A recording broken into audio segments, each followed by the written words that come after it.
meteorologist Ron Rhodes. Oh, it's time for a life hack. Angie, are you ready for a life hack here?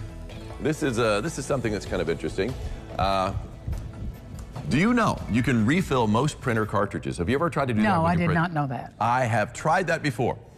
I've tried and I have failed on my, No, and I'm not alone. There have been a lot of people. Well, I mean, they've got like a little, here, I'll explain. Please explain. It'll explain right here. I don't need to explain. They have a hole in the bottom of the cartridge you can refill with standard ink using a syringe. Not only does this save you a trip to the store, but it also saves you a lot of money every year. Yes, it would, because some of those cartridges cost more than printers. I get it. But when I tried to do it, it is a mess. I was going to say, you'll be covered in ink. I know. You save money on the printer cartridges because you don't buy as many, but you lose money because you got to buy a new shirt and new pants and everything else that the ink spills on, and probably new carpeting. If you're doing over carpet, I would advise you not to do that. Yes, anyway, well, now you know you can though, at least. Yeah, you can. You know, I'll give that a 4. Give it a 4. Okay. 4 out of 25. 4 out of 25. I'll give it a 4. 4 out of 100. No, 4 out of 10. So we take a look at that barge in downtown Owensboro, man. It's all. Well, it looks like they just dropped off a load of coal, or maybe they've got it down there. It's just sitting low. Usually it's mounted up pretty high. Anyway, that's our Bill Morgan camera there at the Hampton Inn downtown, looking out toward the east, though. You know that barge is working its way to the west in downriver, and now we're taking a look at what's going on at 66 and 69. Very busy interchange, and now we're starting to see the blue amid the gray as the sunshine is busting through some of those clouds, and we are going to see more and more sun as we work our way through the afternoon. You can see all the dark clouds still hanging low, though, and down in Muhlenberg County in Central City, our Austin Holmes camera there. And on top of Fifth Third Bank, you can see a little bit of sunshine trying to make its way through the clouds, too, in downtown. On top of Fifth Third Bank, that's our Superior Ag camera with a superior view of downtown Evansville. 76 right now, the dew point's at 67, and that's where it's going to be really throughout the day. It's going to be in the upper 60s. The wind, not a big factor. It's going to shift more to the west, but it will be in that 5 to 10 mile per hour range. And on the comfort meter with that 67-degree dew point, yeah, it's humid, pretty solidly humid. Now, as we head into the weekend, though, we're going to see that dew point climb into the low and mid 70s. That's going to make it very humid out there. But we have a cool front moving in first thing on Monday that should drop that dew point down into the low 60s. And we're going to have morning lows on Tuesday and Wednesday in the low 60s. So that should be refreshing. Something to look forward to for next week. So we got to wade through a lot of humidity and sweat before we get there. And that'll be mainly over the weekend. Temperatures in the 70s all around. I don't see an 80 on the board yet. Getting close though in Carmi at 79, 76 in Fairfield, 77 in Jasper, 78 degrees in Tell City, 75 in Owensboro. More clouds down to the south in Madisonville, 73 degrees still there, at least thicker clouds out as well. All right, we are shouting out dogs that are getting spoiled because it's Spoil Your Dog Day. And check it out, Biscuit's getting spoiled. Look at this. Robert Ulrich sent this picture in. That's Biscuit, good-looking dog, right there on like the 50-yard line at Memorial Stadium at IU. So yeah, probably you are spoiling the dog. You're giving it treats and you're taking it to a ball game. You probably tailgated with them too and probably had plenty of dog biscuits. I love it.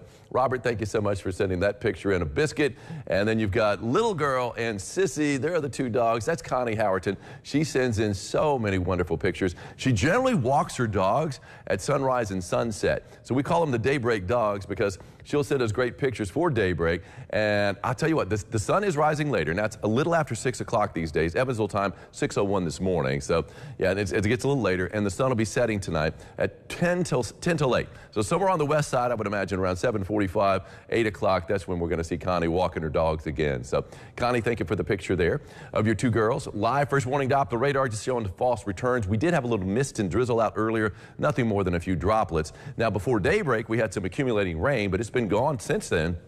Heaviest rain last night, or really yesterday, and then overnight, the past 24 hours. Down to the south, as expected. We dodged the severe weather, but at the same time, they still had some pretty plentiful rainfall amounts. Down around Dawson Springs, about 2 inches of rain. Near Greenville to the southeast, there was about 2 inches or 2.5 inches of rain. So some pretty good totals there. But for most of us, not much. 0.01 at the Evansville airport. Well, the clouds are clearing out. Still some broken clouds out there. We are going to see more and more sunshine, though, as we work our way through the afternoon. The rain, for the most part, has made its way well to the east and well to the south. Easy travel today. St. Louis, Indianapolis, Chicago's looking good. Cincinnati's clearing out, so is Lexington. Nashville had seen some rain earlier this morning. Looks like it's starting to taper off now in the suburbs to the east. Future track, really not much of anything to track over the next couple of days. But we are going to see some thunderstorms moving in on Saturday. Maybe a stray shower or two out there tomorrow. You can't rule out a stray shower this afternoon either, but we're talking about less than a 10% chance both days. So most of us stay dry over the next couple of days. Here we are on Saturday. Now our future track is bringing in some thunderstorms that could be severe first thing in the morning. Here we are at 5 o'clock in the morning.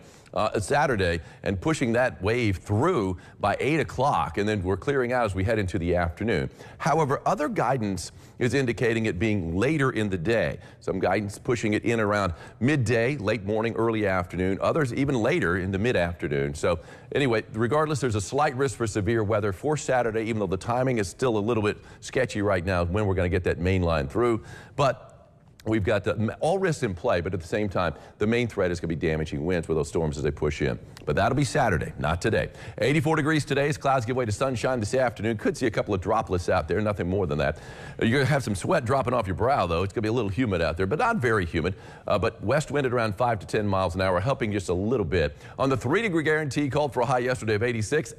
Didn't do it yesterday. Nobody's complaining about it being 81, though. I will say that. So we'll get it today. I'll call for a high of 84.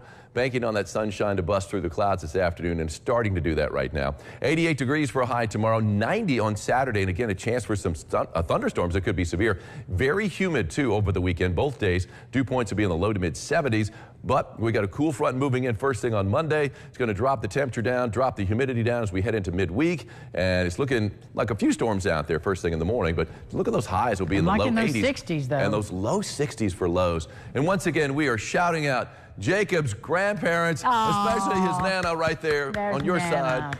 There is the picture of the crew right there. Jacob has actually spent the last couple of nights with his grandparents before he heads back to Murray State. And I will say this, nothing like grandmama love, honey. Those pies that we ate weren't just grandma. Grandma is passing along the family recipe to Jacob. He helped out with the banana and the peanut butter pies. Well done. Thank you. We'll be back. Stay with us.